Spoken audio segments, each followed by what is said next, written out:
저는 2017년 11월 첫눈이 내리던 날 총탄 5발을 다리와 복부에 맞으며 군사분계선을 넘었습니다. 판문점 공동경비구역 JSA에서 근무하던 조선인민군 병사였습니다.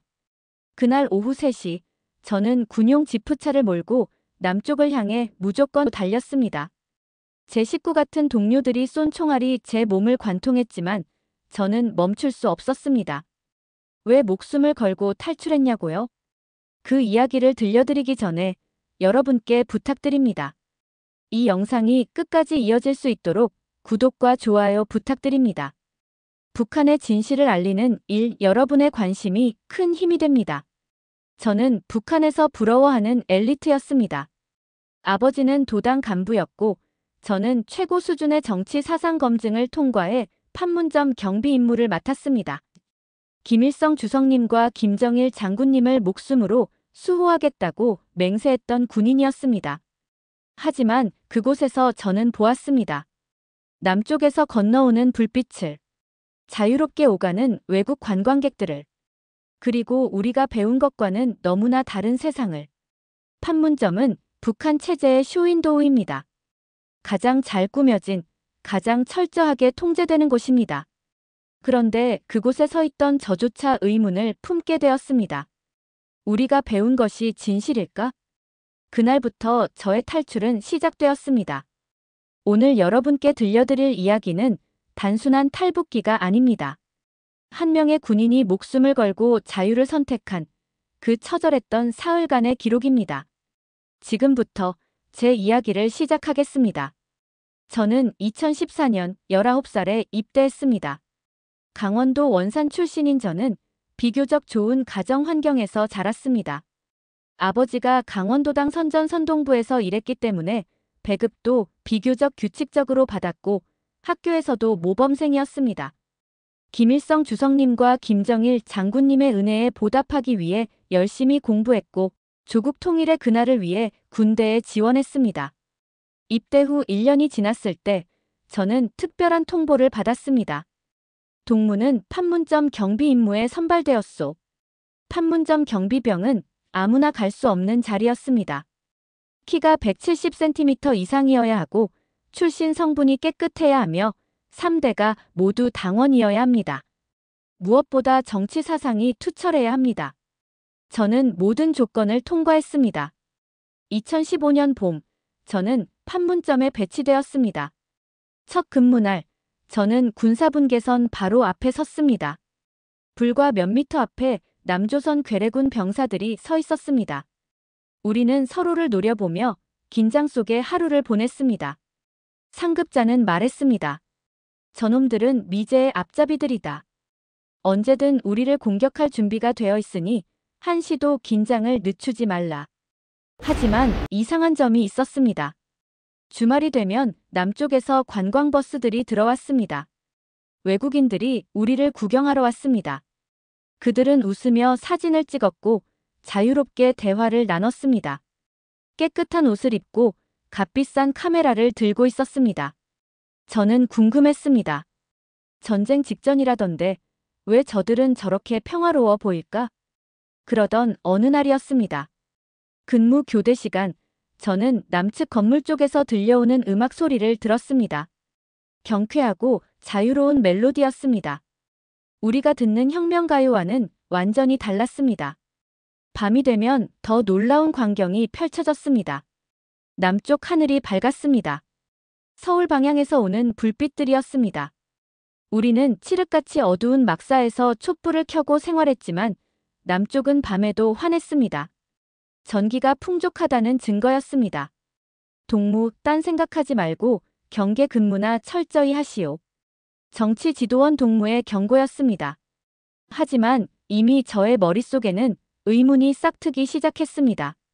우리는 매일 아침 김일성, 김정일, 초상화 앞에서 충성 맹세를 했습니다. 원수님 말씀대로 살며 또 살겠습니다라고 외쳤습니다. 하지만 제 눈앞에 펼쳐진 현실은 우리가 배운 것과 달랐습니다. 그때까지만 해도 저는 확신하지 못했습니다. 하지만 무언가 잘못되었다는 느낌, 그 느낌만은 지울 수 없었습니다. 2016년 여름, 제 인생을 바꾼 사건이 일어났습니다. 그날도 평소처럼 경계 근무를 서고 있었습니다. 오후 2시쯤 한 명의 남측 병사와 눈이 마주쳤습니다. 우리는 매일 서로를 경계하며 노려봤지만 그날따라 그 병사의 표정이 달라 보였습니다. 적대감이 아니었습니다. 동정이었습니다.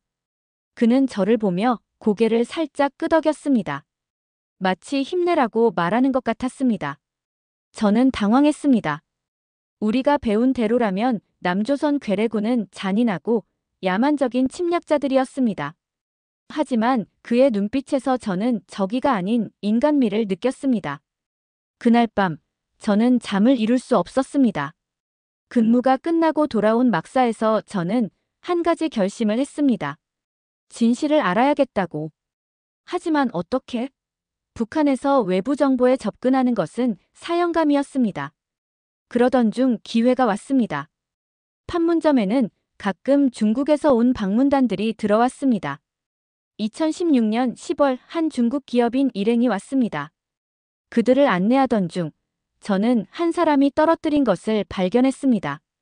USB 메모리였습니다. 심장이 터질 듯 뛰었습니다. 주위를 살피고 재빨리 그것을 주워 군화 속에 숨겼습니다. 만약 발각되면 저뿐 아니라 가족 3대가 정치범 수용소로 끌려갈 것이었습니다. 하지만 저는 알고 싶었습니다. 진실이 무엇인지. 한 달 후 원산 휴가를 나갔을 때였습니다.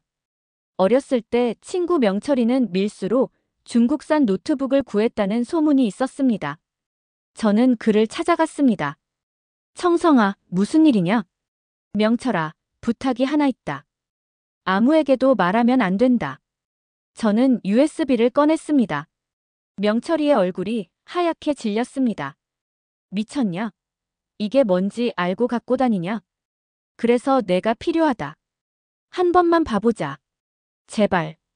그날 밤 우리는 창문을 모두 가리고 작은 노트북 화면 앞에 앉았습니다. USB 안에는 남한 드라마와 뉴스 파일들이 있었습니다. 첫 번째 파일을 열었을 때 저는 충격을 받았습니다. 서울의 야경이었습니다. 수백만 개의 불빛이 반짝이는 도시. 깨끗한 거리를 달리는 수많은 자동차들.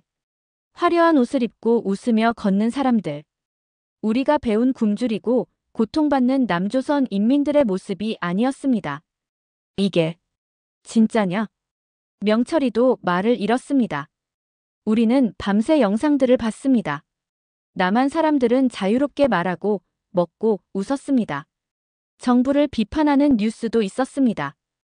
북한이라면 상상도 할 수 없는 일이었습니다. 그때 저는 깨달았습니다. 우리가 배운 모든 것이 거짓이었다는 것을. 위대한 수령님의 품에서 가장 행복하다던 우리가 사실은 감옥 안에 갇혀 있었다는 것을. 새벽녘, 저는 부대로 돌아가는 기차 안에서 결심했습니다. 나는 여기서 나가야 한다. 어떻게든. 하지만 어떻게? 판문점 경비병인 저에게는 어쩌면 단 한 번의 기회가 있을지도 몰랐습니다. 진실을 알고 난 후 저는 견딜 수 없었습니다. 부대로 돌아와 다시 판문점에 섰을 때 모든 것이 달라 보였습니다. 우리가 외치는 구호들, 미제 침략자를 경멸하자, 원수님께 충성을 다하자, 이 모든 것이 거짓으로 느껴졌습니다. 하지만 탈출은 불가능에 가까웠습니다. 판문점은 북한에서 가장 경비가 삼엄한 곳입니다. CCTV가 곳곳에 설치되어 있고 병사들은 2인 1조로 근무합니다. 절대 혼자 있을 수 없습니다. 게다가 우리는 탄창을 휴대하지만 총알은 따로 보관됩니다. 탈출을 막기 위한 조치였습니다. 2017년 초 저는 기회를 엿보기 시작했습니다. 판문점에는 남북을 연결하는 돌아오지 않는 다리가 있고 군사분계선 주변에는 여러 초소들이 있습니다. 저는 근무하며 모든 경비 동선을 머릿속에 그렸습니다. 어느 시간에 어느 위치에 병력이 배치되는지, CCTV 사각지대가 어디인지, 차량 이동 경로가 어떻게 되는지. 가장 큰 문제는 차량이었습니다. 걸어서는 절대 군사분계선까지 갈 수 없습니다. 총을 맞기 전에 동료들에게 제압당할 것입니다. 차량이 필요했습니다. 하지만 군용 차량은 항상 2명 이상이 탑승하고 열쇠는 상급자가 관리했습니다. 그러던 10월 기회가 왔습니다. 보위부 감찰관들의 정기 점검이 있었습니다. 이 기간에는 모든 병사들이 극도로 긴장하고 일부 근무 배치가 변경됩니다. 저는 자원했습니다. 동무, 제가 차량 점검 임무를 맡겠습니다. 오동무, 열성이 대단하구만. 조쏘, 맡으시오. 이것이 제 계획의 시작이었습니다. 차량 점검 임무를 맡으면 잠깐이나마 혼자 차량에 접근할 수 있었습니다. 저는 몇 주 동안 신뢰를 쌓았습니다. 성실하게 근무하고 충성스러운 모습을 보였습니다. 11월 초, 저는 마지막 결심을 했습니다. 부모님 얼굴이 떠올랐습니다. 제가 탈출하면 부모님은 연좌제로 처벌받을 것입니다. 최소한 강제 추방, 최악의 경우 정치범 수용 소행입니다.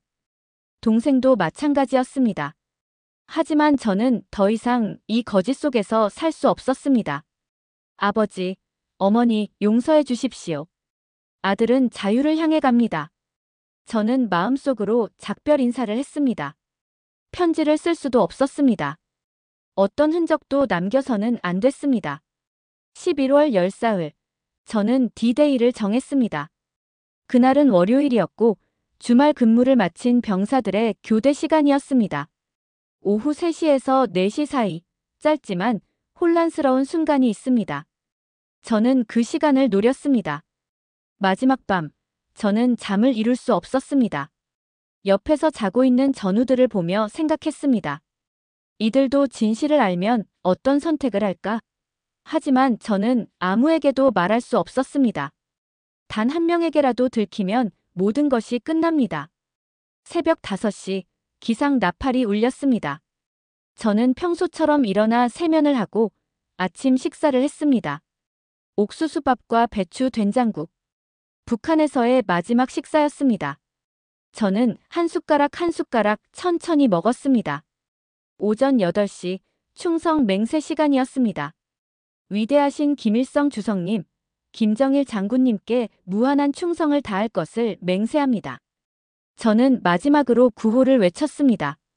이제 몇 시간 후면 저는 이 모든 것에서 벗어날 것입니다.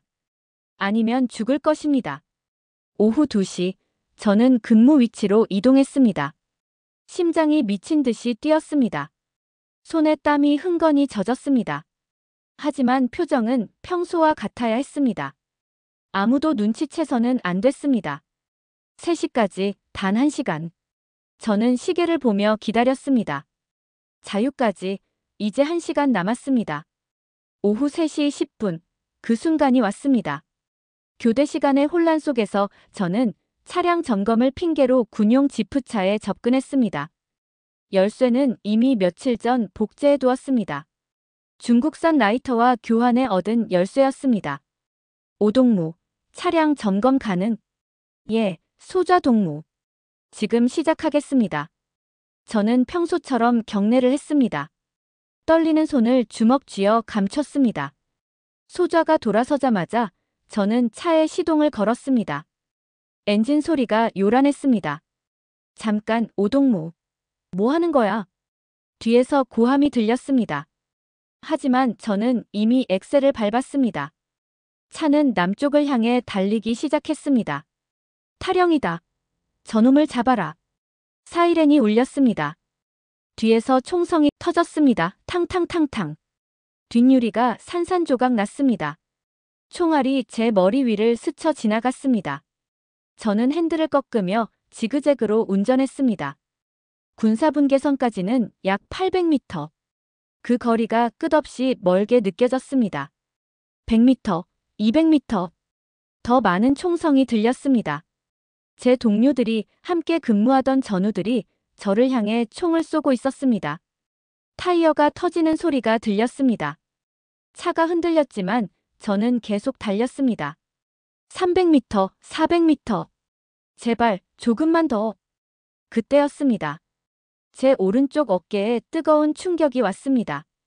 총알이 관통했습니다. 피가 쏟아져 나왔습니다. 하지만 저는 핸들을 놓지 않았습니다. 500m. 두 번째 총알이 제 등을 관통했습니다. 세 번째는 왼쪽 팔꿈치를 스쳤습니다. 고통이 몰려왔지만 저는 이를 악물었습니다. 지금 멈추면 죽습니다.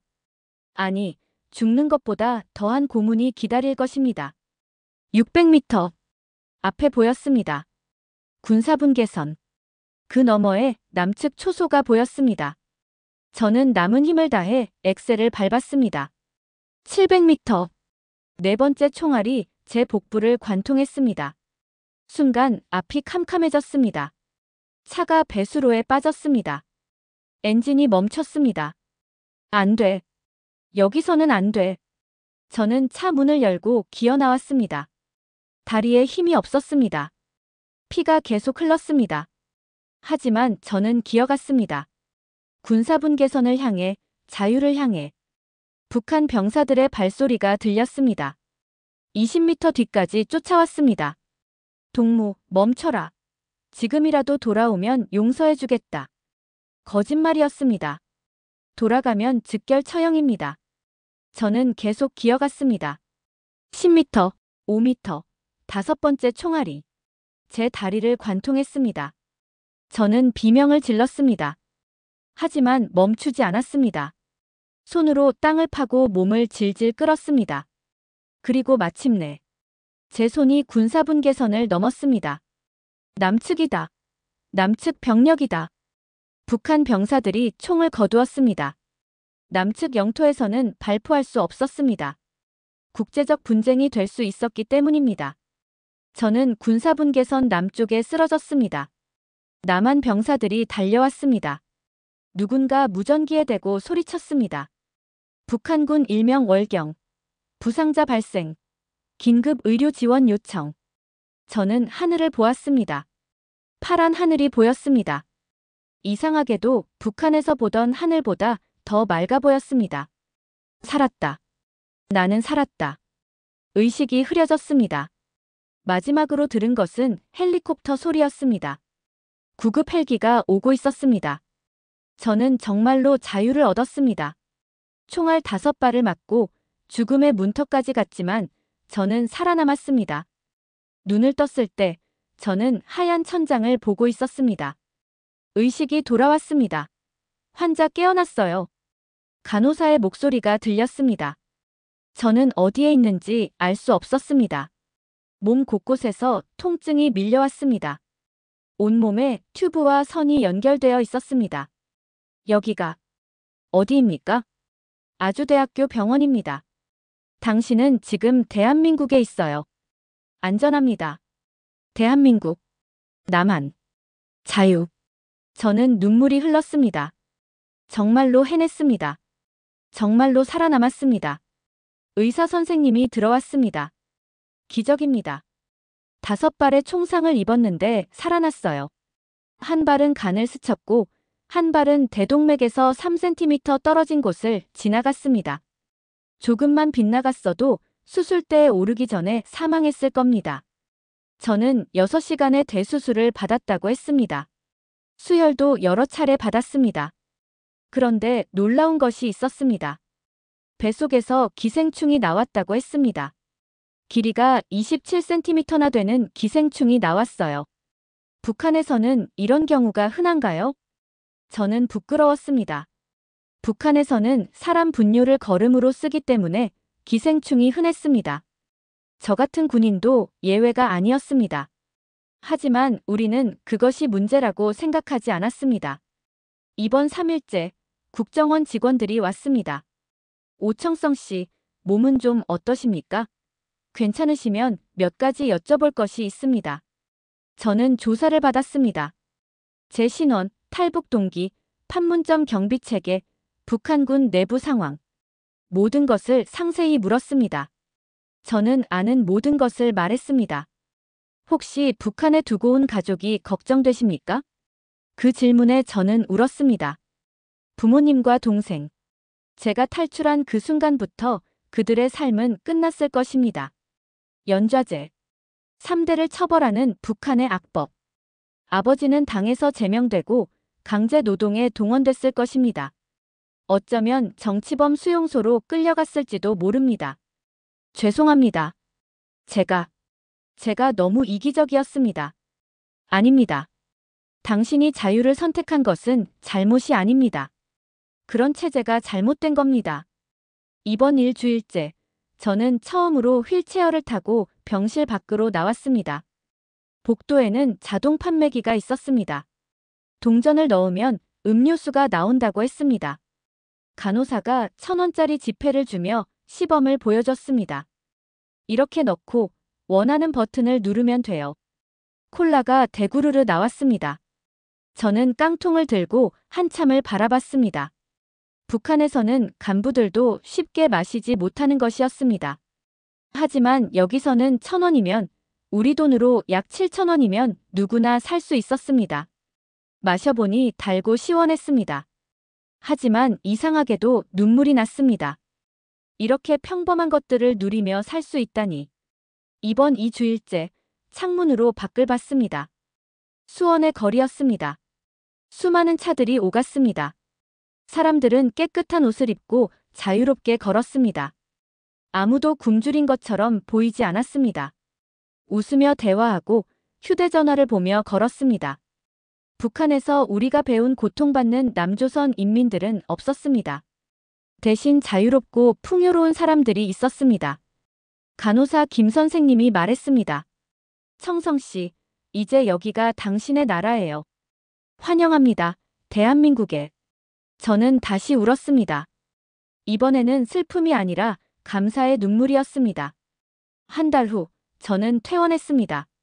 몸은 아직 완전히 회복되지 않았지만 새로운 삶을 시작할 준비가 되었습니다. 국정원은 하나원 남북 하나재단에서 정착 교육을 받게 될 것이라고 했습니다. 병원 입구를 나서며 저는 깊게 숨을 들이쉬었습니다. 자유의 공기였습니다. 정말로 진심으로 자유로운 공기였습니다. 2018년 2월 저는 하나원에 입소했습니다. 하나원은 탈북민들이 남한 사회에 적응하도록 돕는 교육시설입니다. 12주 동안 한국어, 경제, 문화, 법률 등을 배웁니다. 저는 그곳에서 다른 탈북민들을 만났습니다. 함경북도에서 온 아주머니, 양강도에서 온 청년, 평양에서 온 대학생. 모두 다른 이유로, 다른 경로로 왔지만 한 가지는 같았습니다. 자유를 원했다는 것. 하지만 적응은 쉽지 않았습니다.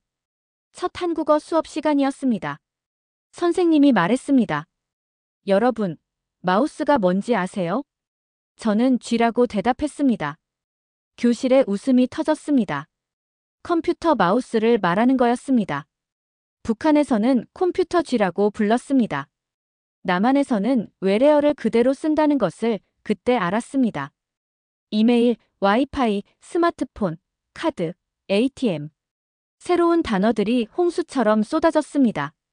북한에서 군 간부였던 제가 여기서는 문맹이나 다름없었습니다. 가장 어려웠던 것은 돈 개념이었습니다. 실습 시간에 마트에 갔습니다. 물건마다 가격표가 붙어 있었습니다. 3,000원, 5,000원, 만원.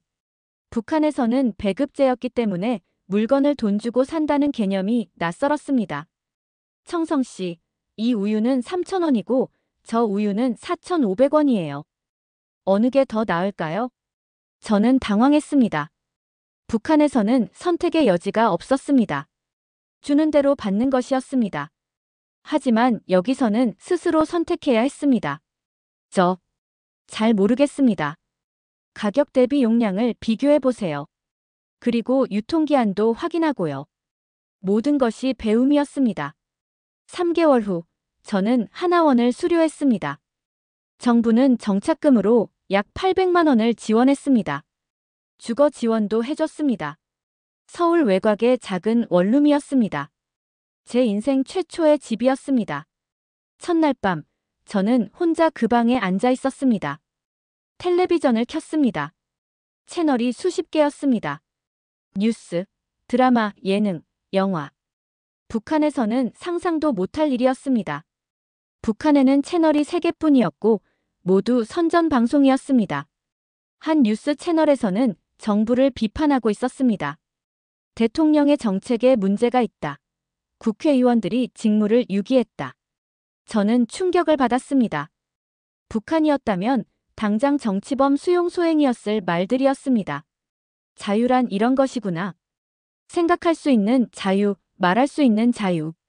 하지만 자유에는 책임도 따랐습니다. 다음 날부터 저는 일자리를 찾기 시작했습니다. 하나원에서 배운 대로 이력서를 썼습니다. 하지만 면접에서 번번이 떨어졌습니다. 북한에서 오셨군요. 죄송합니다만 차별이 있었습니다. 탈북민이라는 이유로 거부당했습니다. 10번, 20번, 30번. 거절이 계속되었습니다. 4개월째 저는 지쳤습니다. 자유를 얻었지만 생존은 힘들었습니다. 북한에서는 비록 가난했지만 배급은 있었습니다. 여기서는 모든 것을 스스로 해결해야 했습니다. 어느 날 밤 저는 한강 다리 위에 섰습니다.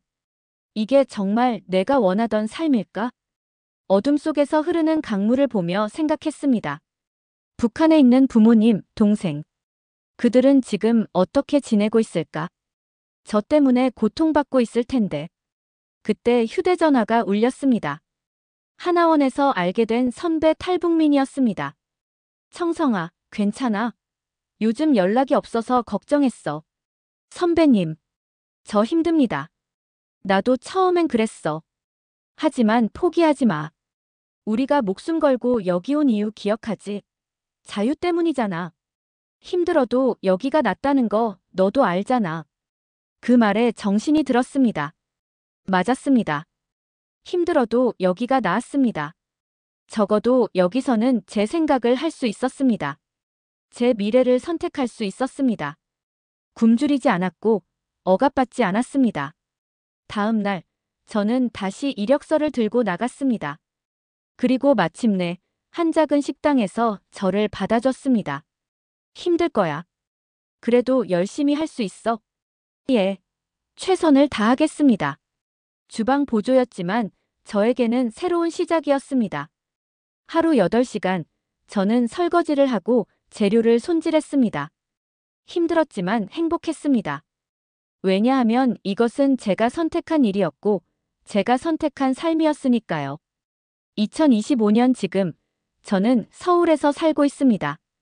탈북한 지 8년이 지났습니다. 그동안 많은 것이 변했습니다. 식당 주방 보조로 시작했던 저는 이제 조리사 자격증을 땄고 작은 식당의 주방장으로 일하고 있습니다. 월급은 300만 원 정도입니다. 북한에서는 상상도 못할 금액이었습니다. 제 작은 원룸도 더 넓은 투룸으로 옮겼습니다. 거실에는 큰 텔레비전이 있고 부엌에는 냉장고가 가득 차 있습니다. 먹고 싶은 것을 사서 먹을 수 있다는 것. 이것이 얼마나 큰 자유인지 북한에서는 몰랐습니다. 하지만 무엇보다 소중한 것은 따로 있습니다. 매일 아침 눈을 뜰 때마다 저는 생각합니다. 오늘은 무엇을 할까? 북한에서는 상상도 못할 질문이었습니다. 거기서는 모든 것이 정해져 있었습니다. 어디서 일할지, 무엇을 먹을지, 심지어 어떤 생각을 해야 할지까지. 하지만 여기서는 제가 선택합니다. 주말이면 저는 도서관에 갑니다. 책을 읽습니다. 북한에서 금지된 책들, 세계의 역사, 철학, 과학. 모든 지식이 열려 있습니다. 누구도 제 생각을 통제하지 않습니다. 가끔 친구들과 만나 커피를 마십니다. 정치에 대해 이야기하고 사회 문제에 대해 토론합니다. 대통령을 비판하기도 하고 정부 정책에 의문을 제기하기도 합니다. 북한이었다면 상상조차 할 수 없는 일입니다. 자유란 이런 것입니다. 작년에는 운전면허를 땄습니다. 처음 운전대를 잡았을 때 눈물이 났습니다. 제가 원하는 곳 어디든 갈 수 있다는 것. 이것이 자유였습니다. 제주도도 가봤습니다. 비행기를 타고 바다를 건너 아름다운 섬에 갔습니다. 북한에서는 간부들도 쉽게 여행하지 못합니다.